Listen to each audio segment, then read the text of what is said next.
BJP ನಾಯಕರು ಕೇಂದ್ರ ನಾಯಕರ ಜೊತೆ ಮಾತುಕತೆಗಳನ್ನ ಯಾವ ಮಾತುಕತೆ ಇತ್ಯಾದಿ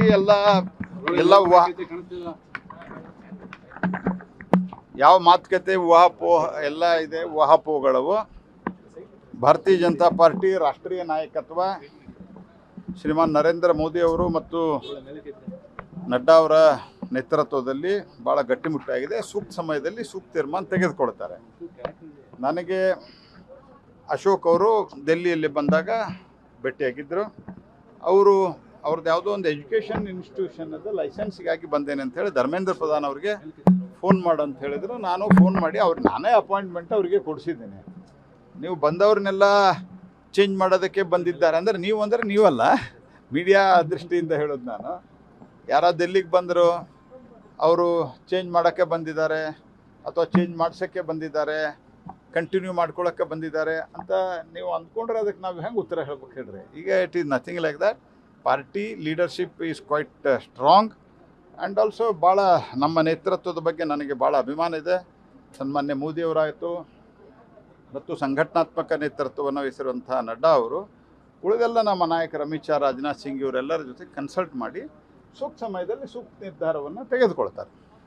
ಪ್ರಮುಖವಾಗಿ ವಿ ಸೋಮಣ್ಣ ಅವ್ರನ್ನ ಅಧ್ಯಕ್ಷ ಮಾಡಬೇಕು ಅನ್ನೋದು ನೋಡಿ, ಯಾವುದೇ ಈ ರೀತಿಯಾದಂಥ ಚರ್ಚೆ ಸಾರ್ವಜನಿಕ ವಲಯದಲ್ಲಿ ನಮ್ಮ ಪಕ್ಷದಲ್ಲಿ ಆಗುವುದಿಲ್ಲ ಮತ್ತು ಯಾರು ಆಗ್ತಾರೆ ಅನ್ನೋದು ಗೊತ್ತೂ ಆಗಲ್ಲ. ನಮ್ಮಲ್ಲಿ ನಮ್ಮ ನೇತೃತ್ವ ಸಂಬಂಧಿಸಿದವರಿಗೆ ಜೊತೆಗೆ ಚರ್ಚೆ ಮಾಡ್ತದೆ.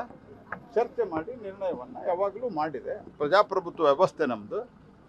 ಇವತ್ತು ಎಲ್ಲ ರಾಜ್ಯಗಳಲ್ಲಿ, ದೇಶದ ಎಲ್ಲ ರಾಜ್ಯಗಳಲ್ಲಿ, ಯಾಕೆಂದರೆ ಈಗ ನಮ್ಮದು ಸಂಘಟನಾ ಪರ್ವ ನಡೀತಾ ಇದೆ. ಸಂಘಟನಾ ಪರ್ವ ಅಂದರೆ ಏನು?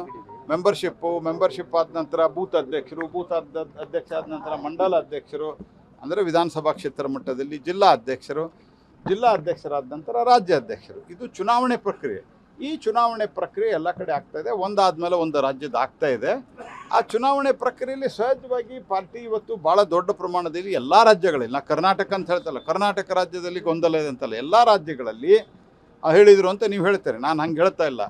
ಎಲ್ಲ ರಾಜ್ಯಗಳಲ್ಲಿ ಪಾರ್ಟಿ ದೊಡ್ಡ ಪ್ರಮಾಣದಲ್ಲಿ ಬೆಳೆದಿದೆ. ದೊಡ್ಡ ಸಂಖ್ಯೆಯಲ್ಲಿ ಲೀಡರ್ಶಿಪ್ ಇದೆ. ನಮಗೆ ಲೀಡರ್ಸು ದೊಡ್ಡ ಪ್ರಮಾಣದಲ್ಲಿದ್ದಾರೆ. ಹೀಗಾಗಿ ಆಸ್ಪಿರೆಂಟ್ಗಳಿರ್ತಾರೆ. ಎಲ್ಲ ರಾಜ್ಯಗಳದ್ದು ಒಂದೊಂದಾಗಿ ಎಲ್ಲ ವಿಚಾರಗಳನ್ನು ಪರಿಶೀಲನೆ ಮಾಡಿ ತೀರ್ಮಾನವನ್ನು ತೆಗೆದುಕೊಳ್ತಾರೆ. ಸರ್ಕಾರದ ವಿರುದ್ಧ ಸಚಿವರುಗಳೇ ಶಾಸಕರುಗಳೇ ತಿರುಗುವಂತ ಒಂದು ಪರಿಸ್ಥಿತಿ. ನೋಡ್ರಿ, ಸರ್ಕಾರದ ವಿರುದ್ಧ ಶಾಸಕರು ತಿರುಗಿ ಬೀಳ್ತಾ ಇದ್ದಾರೆ ಅಂತಂದ್ರೆ, ಒಂದು ಸರ್ಕಾರದಲ್ಲಿ ಲಂಚಾವತಾರ ಭಾಳ ದೊಡ್ಡ ಪ್ರಮಾಣದಲ್ಲಿ ಆಗಿದೆ. ಇದು ನಾವು ಹೇಳ್ತಾ ಇಲ್ಲ. ಮೊದಲು ನಮ್ಮ BR ಪಾಟೀಲ್ ಹೇಳಿದರು. ಅದಕ್ಕಿಂತ ಬಸವರಾಜ ರಾಯರೆಡ್ಡಿ ಅವರು ಹೈಯೆಸ್ಟ್ ಕರಪ್ಷನ್ ಇರೋದು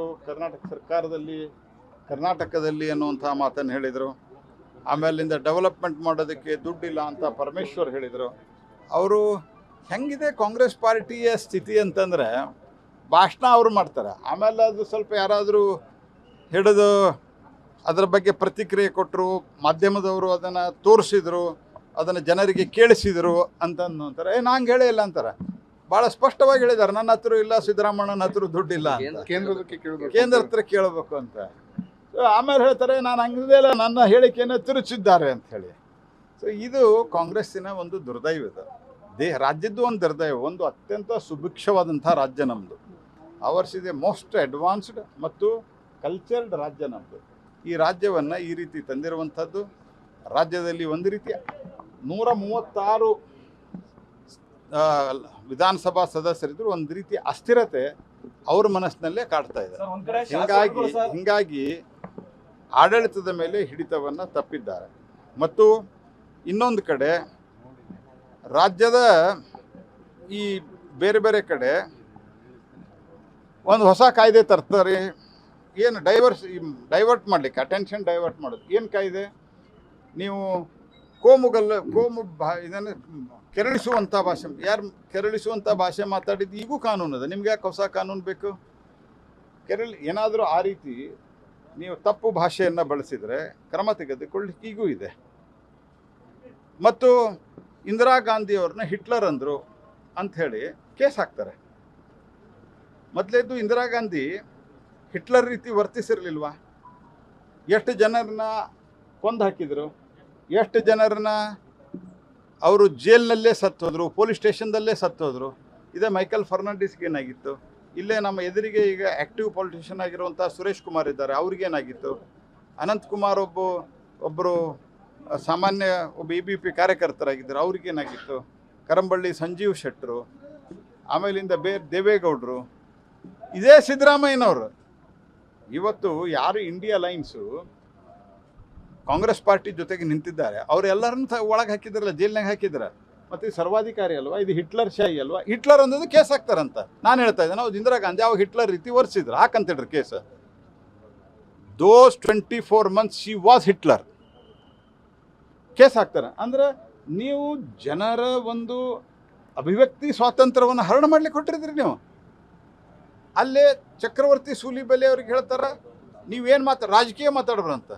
ಆ ಪೊಲೀಸ್ ಸೂಪ್ರೆಂಟ್ SP ಅವ್ರಿಗೆ ತಲೆಗಿಲಿ ಸರಿ ಇರಲಿಕ್ಕಿಲ್ಲ ಅವ್ರಿಗೆ. ರಾಜಕೀಯ ನೀ ಮಾತಾಡ್ತೇನಪ್ಪ ಹಂಗಾರ? ನಾವು ಮಾತಾಡೋದಿಲ್ಲ ರಾಜಕೀಯ, ನೀ ಮಾತಾಡ್ರ ಹಂಗಾರ? ಈ ರೀತಿಯಾಗಿ ಆಡಳಿತವನ್ನು ನಡೆಸ್ತಾ ಇದ್ದಾರಲ್ಲ, ಇದು ಅವರ ಹತಾಶೆ ಮತ್ತು ನಿರಾಶೆಯನ್ನು ತೋರಿಸ್ತದೆ. ಸರ್ಕಾರದಲ್ಲೂ ಕೂಡ ಸಾಕಷ್ಟು ಬದಲಾವಣೆ ಆಗುತ್ತೆ ಅಂತ ಸೆಪ್ಟೆಂಬರ್ ಬಳಿಕ ಬದಲಾವಣೆ ಆಗುತ್ತೆ ಅಂತ ನೋಡ್ರಿ, ಅವ್ರ ಮನಸ್ಸಿಗೆ ಬಂದ